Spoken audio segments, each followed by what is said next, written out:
오늘은 요나서 강의 세 번째 시간, 잠든 자여 일어나라, 잠든 자여 일어나라 라는 제목으로 함께 하나님 말씀 나누도록 하겠습니다. 사랑하는 성도 여러분, 오늘도 역시 온라인으로 여러분을 만나지만 여러분과 함께 하나님 말씀을 통해 은혜를 나누게 되어서 참으로 기쁘고 반갑습니다. 오늘은 요나서 강의 세 번째 시간입니다. 하나님께서 선지자 요나에게 친히 임재하시어서 명령을 내리셨습니다. 일어나 가라. 가서 내 백성 니느웨에 가서 내 말을 외쳐라.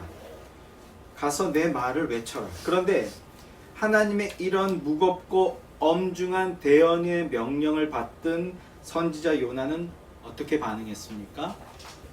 우리가 익히 알고 있는 내용이지만 이 부분을 원문을 통해서 보았을 때 저자의 의도나 뉘앙스가 좀 더 생생하게 다가오게 되는데요. 원문을 소개해드리면 이렇습니다. 쿰 레크 엘 니느베, 쿰 레크 엘 니느베, 이렇게 말씀합니다. 일어나라, 가라, 니느웨로. 쿰은 우리가 잘 아는 익숙한 단어죠. 달리다 쿰, 뭡니까? 소녀야 일어나라, 이런 찬양도 있지 않습니까? 그 달리다 쿰의 바로 그 쿰입니다. 일어나라, 가라, 니느웨로. 이렇게 하나님으로부터 직접적인 명령을 받은 요나가 어떻게 반응했습니까? 이 부분을 원문은 이렇게 표현합니다. 바야쿰 요나 리브로아흐 타르시샤, 바야쿰 요나 리브로아흐 타르시샤. 일어났다, 일어났다. 요나가 다시스로 도망치기 위해, 니느웨로 가서 내 말 복음을 선포하기 위해 요나야 일어나라 라고 말씀하시자 그 말을 들은 요나는 일어나서 다시스로 가는 배에 몸을 실어 버렸다는 것입니다. 하나님의 명령을 정면으로 거역하고 하나님께 맞서 보겠다는 것을 단어의 배열들을 통해서 생생하게 드러내 보여주고 있는 것입니다. 내 마음, 내 계획, 내 생각, 내 판단, 내 뜻에 따라서 행동해 보겠다라는 요나의 의중과 태도를 생생하고 강렬하게 드러내 보여주고 있는 것이죠. 이렇게 뻔뻔하게 하나님의 말씀을 거역하고 불순종하며 하나님으로부터 도망치는 것을 통해서 요나서의 사건이 시작됩니다. 그렇다면 이렇게 불순종하는 요나를 향해 우리 하나님은 어떻게 하실까요? 여러분, 우리가 바로 요나서가 폭로하고 있는 그 영적인 요나들이다 라는 말씀을 드렸습니다. 그런데 불순종하고 하나님의 얼굴을 피하여 자기의 길로 가고자 하는 그 영적 요나들을 향해서 우리 하나님은 어떻게 하셨을까요? 오늘 이 말씀을 통해 확실히 하나님의 일하심의 방법을 확실히 확인하시고 그 말씀의 결론을 믿음으로 꽉 붙들고 거듭남의 길, 성숙한 신자가 되는 길로 나아가는 여러분들이 되시기를 주님의 이름으로 소망합니다. 요나는 하나님의 말씀을 거역합니다. 성경은 요나가 여호와의 얼굴을 피하여 다시스로 가려고 뱃삭을 주고 배에 올랐다라고 말씀하고 있습니다. 거역하고 불순종하는 것이죠. 그러자 우리 하나님께서는 어떻게 하셨습니까? 본문의 첫 머리에서 이렇게 말씀하고 있습니다. 자, 성경을 보시기 바랍니다. 4절 말씀. 여호와께서 큰 바람을 바다 위에 내리심에 바다 가운데에 큰 폭풍이 일어나 배가 거의 깨지게 된지라. 여호와께서 큰 바람을 바다 위에 내리심에 바다 가운데에 큰 폭풍이 일어나 배가 거의 깨지게 되었다. 하나님께서는 불순종하여 도망치는 요나에게 큰 바람을 보내셨습니다.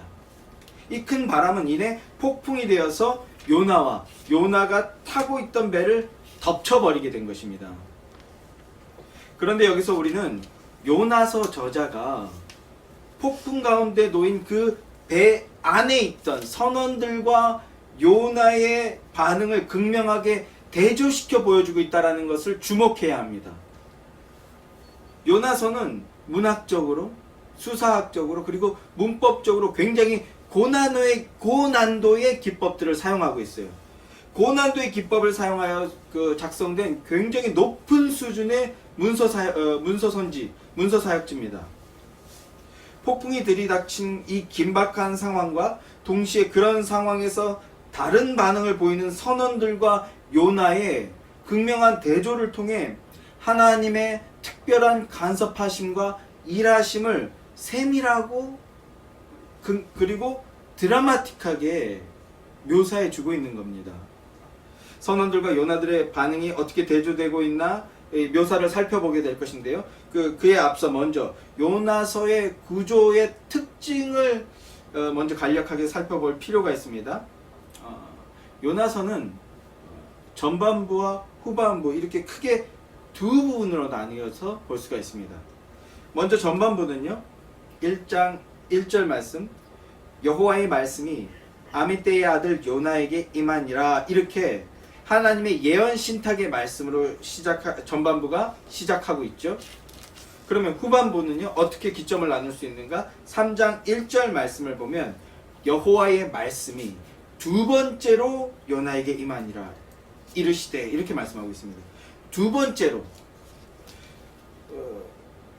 이렇게 한 구절만 추가되어서 말씀이 동일하게 반복되고 있습니다. 거의 동일한 표현의 말씀이 반복되어서 나옴을 통해서 내러티브가 전반부와 후반부로 나뉜다는 것을 선명하게 보여주고 있는 것이죠. 이렇게 함으로써 독자에게 1, 2장과 3, 4장이 연결되어 있으면서 동시에 분리된 것이고 뭔가 대칭을 이루고 있다라는 것을 알려주고 있는 것입니다.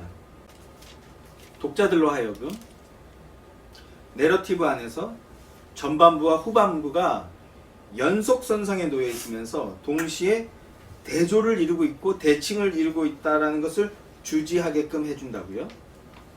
이런 구조를 이해하고 요나서를 보게 되면 요나서의 메시지와 의도가 훨씬 선명하게 다가오게 되는 거죠. 또한 요나서의 등장인물들과 주요 등장인물에 대해서 알아볼 필요가 있는데요. 1장과 2장 전반부에는 선원과 선장이 등장합니다. 그리고 후반부 3장과 4장에는요, 재미있게도 니느웨 백성들과 지도자, 왕이 등장합니다. 단체 인원이 등장하고 이어서 지도자적 인물이 등장하는 것, 이게 요나서의 어떤 패턴입니다. 뭔가 서로 유사하게 연결되고 있다는 것을 등장인물을 통해서도 보여주고 있는 것이죠. 또한 요나서에서는 자연현상들도 서로 대칭을 이루면서 비중 있게 등장하는 것을 볼 수 있습니다. 전반부에는요, 바다, 바람, 폭풍, 육지, 그리고 큰 물고기가 등장합니다. 후반부에는요, 가축, 식물, 벌레, 태양, 바람 등이 등장합니다. 이렇게 등장인물과 등장 배경들을 통해서도 서로 연속적인 이야기를 하고 있지만 대칭을 이루고 있구나, 대조를 이루고 있구나라는 것을 보는 것을 통해 하나님이 뭔가를 의도하고 계시다라는 것을 우리가 유추하며 글을 성경을 읽어 나갈 수 있게 되는 것이죠. 그리고 요나서의 가장 중요한 등장인물들이 있습니다. 누굽니까? 바로 요나죠. 그리고 요나와 여호와 하나님입니다. 요나와 하나님. 여기서 다른 등장인물들과 어떤 차이를 이루고 있다는 것을 느끼셨습니까? 어떤 차이가 있죠? 오직 여호와 하나님과 인간 요나, 이 두 인물만, 이 두 캐릭터에만 그 이름이 밝혀지고 있다는 것입니다. 이 두 캐릭터만 이름을 밝히고 있다는 거예요. 성경 요나서의 주인공은 누굽니까? 바로 하나님입니다. 하나님. 여호와 하나님, 그리고 그 여호와 하나님의 대적자로서 요나가 등장하는 겁니다. 이렇게 두 등장인물만 그 이름을 밝히고 있고 다른 등장인물들은요, 이름이 없다라는 겁니다. 뭘 말하는 거겠습니까? 철저하게 하나님 중심의 말씀이라는 거예요. 하나님 중심의 말씀. 하나님의 어미하심 앞에 선 인간과 자연의 그 어떤 일반적인 반응. 그런데 그 속에서 홀로 반대로 가는 어떤 한 사람의 반응. 이러한 반응 속에서 역설적으로 드러나게 되는 하나님의 어미하심, 자비하심, 사랑하심, 그리고 인내하심 등등등. 이것이 요나서가 이런 구조적인 특징을 통해서 드러내 보이고자 하는 것이라는 것입니다. 기본 구조와 등장인물들을 통해서도 요나서는 여호와 하나님의 말씀과 행동, 그리고 그렇게 하시는 이유와 목적을 드러내서 보여주고 있는 것입니다. 자, 그러면 그 이유와 목적이 무엇입니까? 바로 이스라엘의 회개와 하나님의 자비와 긍휼과 사랑을 드러내는 것이죠. 구조와 등장인물의 이름을 통해서도 이런 것들을 힌트하고 있었던 것입니다. 자, 요나서의 구조의 특징에 대해서 간략하게 핵심적인 내용들을 간단히 살펴보았는데요. 이런 내용들만, 이런 구조의 특징만 이해해도 요나서를 훨씬 더 깊고 풍성하게 읽을 수 있게 되는 것이죠. 자, 이런 구조에 대한 이해를 가지고 이제 본문을 좀 더 깊게 살펴보도록 하겠습니다. 요나서 저자는 폭풍을 통해 하나님을 대적하며 불순종하는 자를 하나님께서 어떻게 다루시는지를 정밀하게 묘사하고 있습니다. 그렇다면 그 폭풍 속에 놓인 선원들과 요나의 반응을 대조해 보여줌으로써 스스로 신자라고 착각하고 있는 자, 스스로 선민이라 착각하여 교만함에 빠진 자의 실체를 하나님께서 어떻게 폭로해주고 계시는가 함께 살펴보도록 하겠습니다. 본문 4절 말씀입니다. 함께 읽겠습니다. 여호와께서 큰 바람을 바다 위에 내리심에 바다 가운데에 큰 폭풍이 일어나 배가 거의 깨지게 된지라. 하나님께서는 하나님의 백성에게 하나님의 말씀을 우습게 여기며 거역하고 대적하는 그런 백성에게 그냥 있지 아니하시고 어떻게 하셨습니까? 큰 바람을 보내고 폭풍을 일으키게 하셨습니다. 성도 여러분, 우리 하나님께서는 하나님의 백성을 고아처럼 버려두시지 않으십니다. 결코 포기하지 않으시고 질책하시고 때때로 고통을 주시는 분이시다라는 것을 깨달으시기 바랍니다. 이 사실만 가지고도 은혜를 받으시는 여러분이 되시기를 주님의 이름으로 소망합니다. 하나님은 요나가 있는 배를 향해 큰 바람을 보내셨습니다.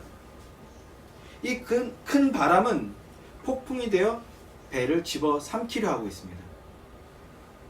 이 긴박한 상황을 본문은 어떻게 표현하고 있습니까?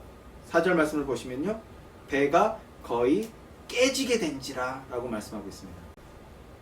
배가 풍랑으로 인해 박살나기 일보 직전이라는 뜻이죠. 엄청 위험하다는 뜻입니다.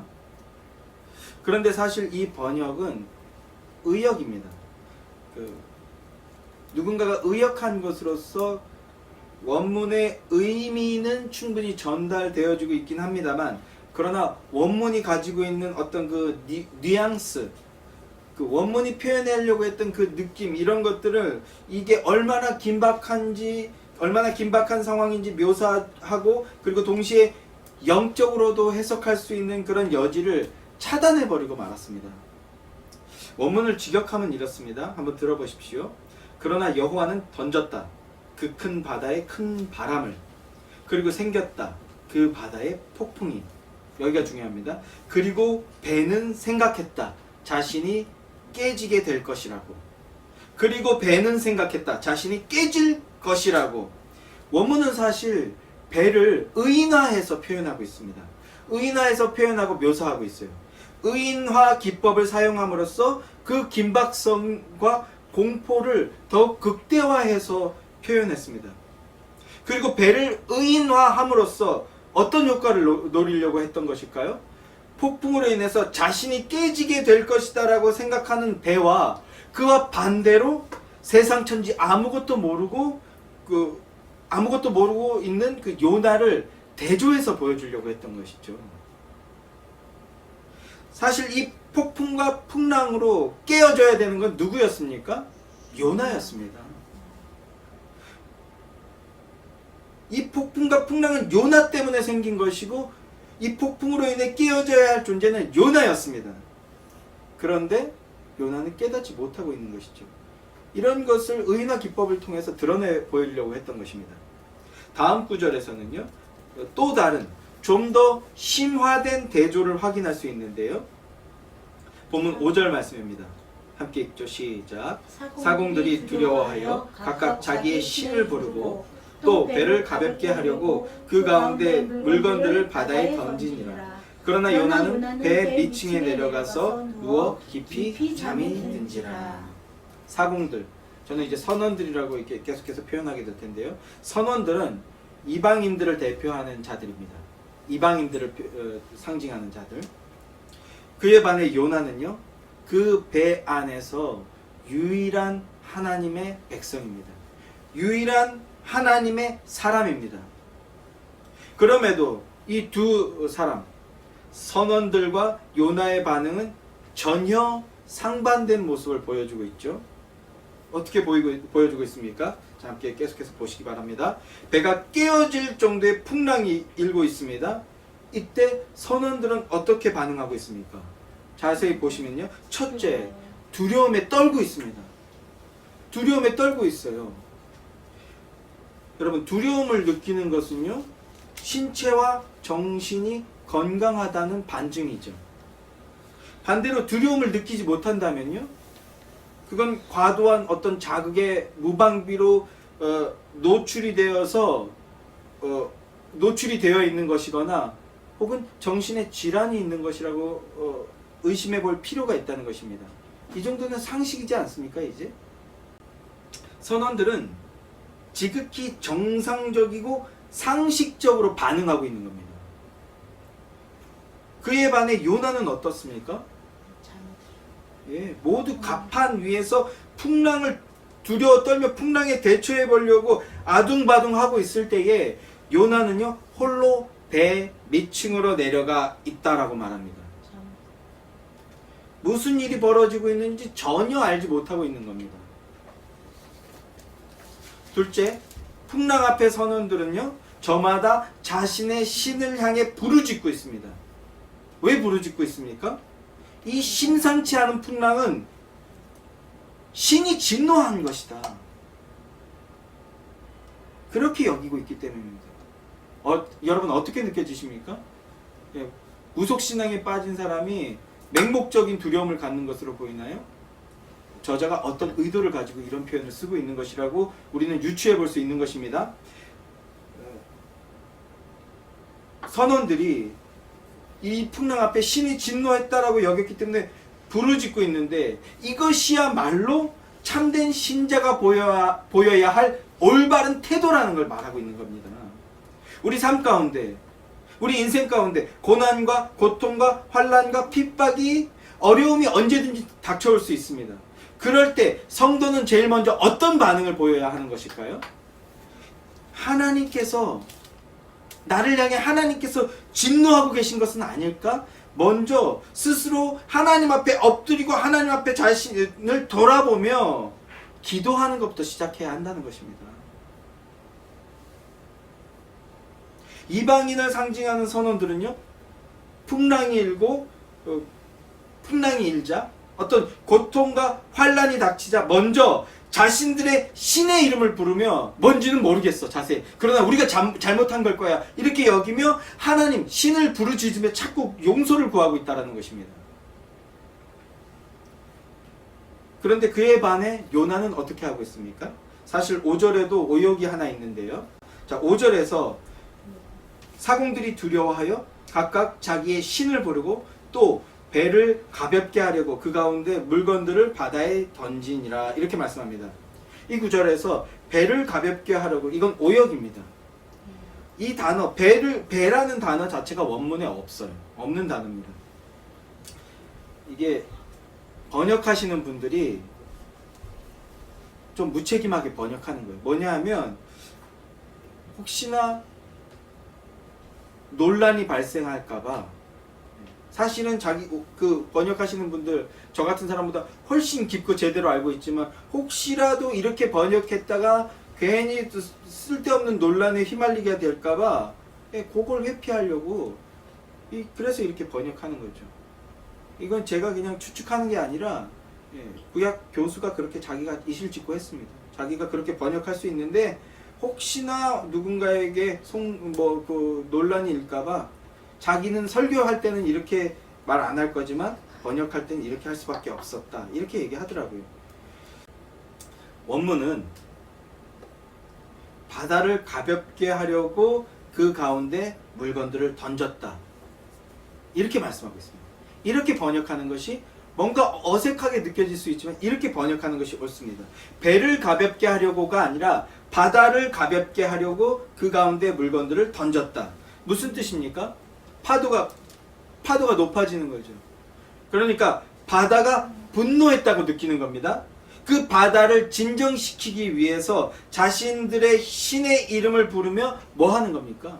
공양하는 겁니다. 자신의 신에게 신앙적 최선을 다하고 있는 겁니다. 이게 적절한 묘사입니다. 자신의 신들에게 어떤 급하게 제사를 드리며 긴급한 제사를 드리며 자신의 신에게 신앙적 최선을 다해서 보여주고 있는 거죠. 하나님의 이름을 부르며 경배와 제사를 올려드리고 있는 그런 모습인 겁니다. 그런데 그에 반해 참된 하나님의 백성이라고 하는 선지자 요나는 어떤 모습을 보이고 있느냐, 이것이 중요합니다. 어떤 모습을 보이고 있습니까? 배 밑층으로 내려가서 깊이 잠이 든지라, 이렇게 말씀하고 있습니다. 배 밑층으로 내려가서 깊이 잠이 든지라. 이 단어 하나하나 버릴 단어가 하나도 없는데요. 갑판 위에서 풍랑을 맞이하고 있는 선원들을 묘사하는 동사들은 어떤 동사들입니까? 두려워했다, 부르짖었다, 던졌다. 그런데 갑판 아래 밑으로 내려간 요나를 묘사하는 동사들은 어떤 동사입니까? 내려갔다, 누웠다, 잠이 들었다. 이렇게 극명한 대조를 이루고 있죠. 요나를 묘사하는 동사들은요, 보면 모두 다 주변 상황이나 정황과 전혀 반대되는 대로 작동하고 있다고 묘사하고 있습니다. 다시 한번 정리를 해드려 볼게요. 엄청난 폭풍 앞에서 배는 자신이 스스로 깨어질지도 모르겠다라고 두려워 떨고 있습니다. 그러나 진짜로 깨져야 하고 깨지게 될 요나는 어떻게 하고 있습니까? 깜깜무소식입니다. 또 바다를 진정시키기 위해 물건들을 바다에 던졌지만 진짜로 던져져야 하고 던져지게 될 자는 바로 요나였다라는 것입니다. 그러나 이런 사실을 전혀 깨닫지 못한 요나는 의미심장하게도 배 밑으로 내려가서 깊이 잠에 빠졌다라고 말씀합니다. 어떤 의미겠습니까? 선민의식에 젖어 자고 하게 되고 그 신앙 양심이 무너지게 되었다는 겁니다. 영적 양심, 신앙 양심이 무너지자 사망의 깊은 잠에 빠져들었다는 것입니다. 사망의 깊은 잠에 빠진 자의 모습은 어떤 것입니까? 하나님의 말씀을 무시하고 하나님의 뜻과 무관한 삶, 내 마음대로 삶을 살아도 아무 문제가 아니라고 생각하는 착각의 삶. 그래서 저마다의 길로, 각기 자기의 길로 가는 바로 그런 모습입니다. 그러나 그가 하나님이 선택한 하나님의 백성이라면 그 인생에는 반드시 큰 바람이 불어옵니다. 하나님이 선택한 백성이라면 그 인생에는 반드시 큰 바람이 불어오고 폭풍이 불고 풍랑이 일게 된다는 사실을 기억하셔야 됩니다. 그리고 그것이 은혜라고 고백하셔야 됩니다. 사랑하는 성도 여러분, 여러분의 삶에 폭풍이 불고 풍랑이 일면, 감당하기 어려운 환난이 닥치면 내가 교만함으로 말미암아 사망의 잠에 빠져 있었던 것은 아닌가 스스로 돌아보시게 되기를 주님의 이름으로 소망합니다. 그리고 나아가 바로 그것을 깨닫게 된 바로 그 순간 하나님을 찾고 하나님의 이름을 부르짖으며 기도하시길 바랍니다. 그것이 참된 신자의 모습입니다. 아무 문제도 안 일어나고 아무 어려움도 없고 아무 고통도 없고 아무 풍랑도 안 일어나게 되는 것이 아니라 아주 작은 바람에도 이것이 하나님의 음성이고 하나님의 시도는 아닌가 돌이키며 무릎 꿇고 기도하는 것이 바로 신자입니다. 그것이 바로 하나님이 주시는 은혜요. 그 길만이 우리의 인생을 바른 길, 참된 길, 생명의 길, 그 본래의 길로 되돌려 놓을 수 있는 것임을 믿고 기억하시는 그런 참된 신자들이 되시기를, 복된 성도가 되시길 주님의 이름으로 간절히 소망합니다. 마지막으로 6절 말씀입니다. 선장이 그에게 가서 이르되 자는 자여 어찌함이냐, 일어나서 내 하나님께 구하라. 혹시 하나님이 우리를 생각하사 망하지 아니하게 하시리라 하니라. 선원들이 생각하는 거죠. 이건 뭔가 이상하다, 뭔가 잘못되었다, 이렇게 생각하기 시작합니다. 바로 그때 그 배의 선장이 요나를 기억한 것 같아요. 그리고 요나가 있는 의미심장하게도 배 밑층으로 내려갑니다. 그리고 거기서 잠든 요나를 발견하고 그를 향해 큰 소리로 호통을 치는 겁니다. 제 생각에는요, 선장이 아주 엄청나게 큰 소리로 호통을 치고 일갈을 했을 것 같습니다. 이게 지금 뭐 하는 거냐 막 이렇게요. 뭐 이게 제 승질인지 모르겠지만 저는 그렇게 생각이 되어지네요. 요나를 향해서 외쳤습니다. 잠든 자여 일어나라. 어서 일어나서 너도 내 신에게, 너의 하나님에게 외쳐라. 여기서 요나서 저자는 또 어떤 기법을 사용하고 있어요. 이걸 유음법이라고 하는데요. 요새는 이제 어떤 랩 음악이 대세가 됐지 않습니까? 랩 음악, 힙합 음악에 관심 있는 분들은 이런 단어를 들어보셨을 거예요. 뭐 라임이라든지 펀치 라인이라든지, 예. 같은 단어나 비슷한 단어들 혹은 비슷한 발음이 나는 다른 뜻의 단어들을 조합해서 일부러 그것을 뭔가 계속해서 반복하고 있는 거죠. 반복하는 거. 이걸 뭐 신학에서는 유음법이라고 하는데, 의도적으로 앞선 절에서 나왔던 단어들을 끌고 와서 반복을 함으로써 뭔가를 상기시켜 보이려고 하는 겁니다. 우리말 성경은요, 자는 자여 어찌함이냐, 일어나서 내 하나님께 구하라, 이렇게 읽으면, 예, 제가 말했던 거 반대로 뭔가 선장이 가서 자는 자여 어찌함이냐, 일어나서 얼른 내 하나님께 구해라, 막 이런 약간 느낌이지 않습니까? 그런데 이 번역은요, 원문의 뉘앙스를 전혀 살리지 못한 것이라고. 원문은 이렇습니다. 당신에게 무엇인가 잠이, 이 무엇인가라는 건 뭐예요? 감탄사, 놀라고 있다는 거예요. 깜짝 놀라고 있다는 거예요. 뭔데 자고 있냐? 뭐 이렇게 표현할 수 있을까요? 당신에게 무엇인가 잠이, 당신은 일어나시오, 당신은 외치시오, 이렇게 말하고 있어요. 일어나라, 외쳐라. 어디서 나왔던 말입니까? 일어나라, 그리고 가서 외쳐라. 예, 하나님께서 요나에게 하셨던 바로 그 예언신탁의 말씀이죠. 그 단어를 동일하게 갖다가 쓰고 있는 겁니다. 그럼으로써 선민사상이라는 교만에 빠져 있거나 하나님의 뜻을 스스로 조율할 수 있다고 하는 어떤 영적 착각에 빠져 있는 자들, 그래서 죄의 깊은 잠에 빠진 채 헤어나오지 못하는 그런 요나를 깨우는 하나님의 천둥과 같은 그런 목소리였던 것입니다. 일어나라, 외쳐라.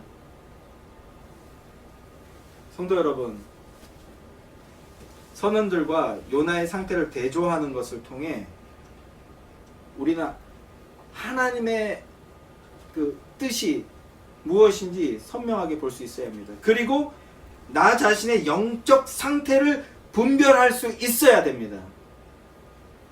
요나가 하나님의 얼굴을 피하고 자신의 의를 세우는 길을 갈 때 그 길은요 내리막길이었습니다.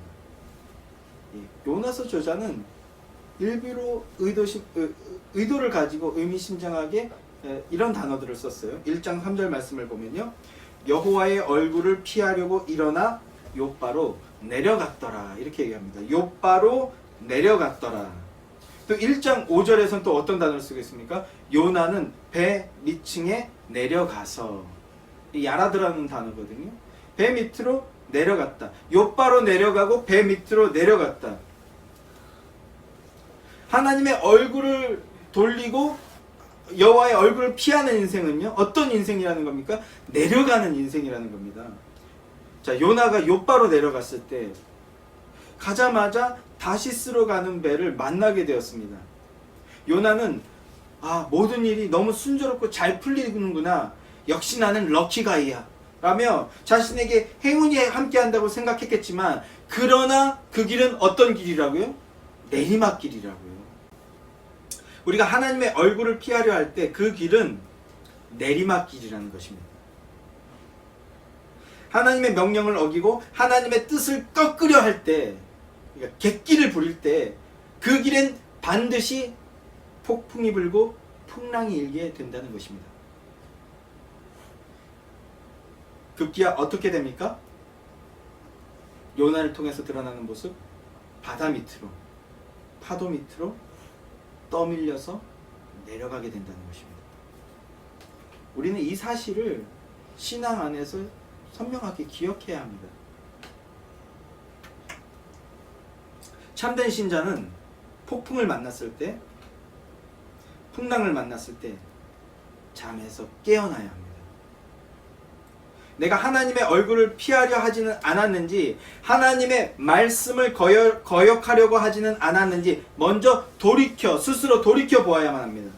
하나님의 얼굴을 피하는 인생은 당장은 잘 되는 것처럼 보일 수 있지만, 그러나 결코 자기가 원하고 꿈꾸는 그 목적지에 도달하지 못한다는 것이 요나서가 주고 있는 교훈이라는 것을 기억해야 합니다.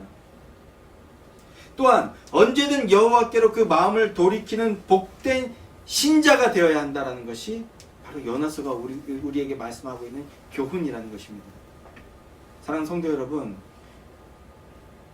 풍랑이 일고 파도가 칠 때 밑으로 내려가는 인생이 아니라 올바른 길로 되돌아가는, 하나님께로 돌아가는 복된 신자들이 되시길 소망합니다. 마지막으로 선장이 요나가 잠들어 있는 배 밑으로 내려가다는 이 말씀에서 우리는 영적 교훈을 찾을 수 있어야 합니다. 영적으로 잠든 사람의 특징, 하나님과의 관계가 끊어진 인간의 인생의 특징, 그것은 문제가 생겼을 때 그 문제의 원인을 외부에서 찾는다는 겁니다. 먼저 내 안에서 찾는 것이 아니라 문제의 원인을 외부에서, 다른 이에게서 찾는다는 것입니다.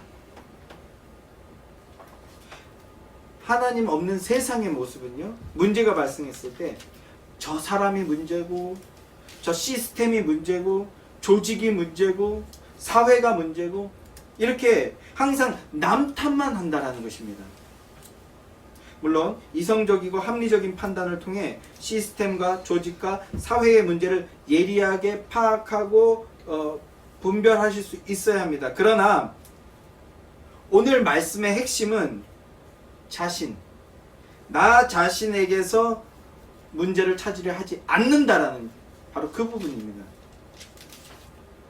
자신에게서는 결코 문제를 찾으려 하지 않고 다른 곳에서, 외부에서만 문제를 찾으려고 한다는 것입니다. 그렇게 되면요, 그런 사람들은 절대로 문제를 찾아서 해결하지 못한다라는 것입니다. 진정으로 문제를 찾고 문제를 해결하고 어려움을 극복하고 삶을 개혁하기 원하는 자라면, 영적인 잠에서 깨어나 올바른 길로 되돌아가기를 원하는 자라고 한다면 먼저 자신의 내면으로 내려가야 된다는 겁니다. 자신 내면으로 들어가 철저히 돌아볼 수 있어야 한다라는 그런 말이라고요.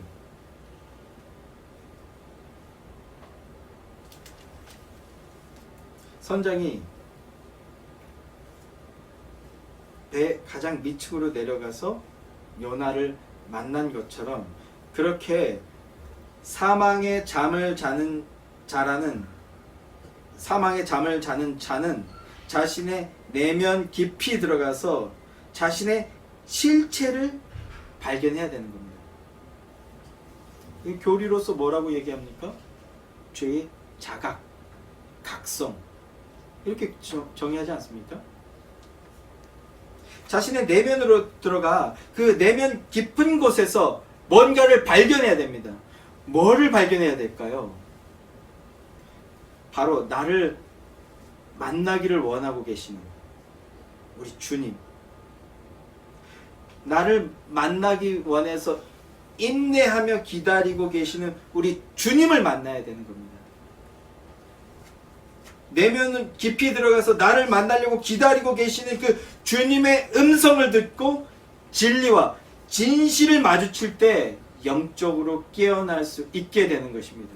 영적으로 깨어나서 올바른 길로 되돌아갈 수 있고 천성을 향해 오르막길로 나아갈 수 있게 되는 것입니다.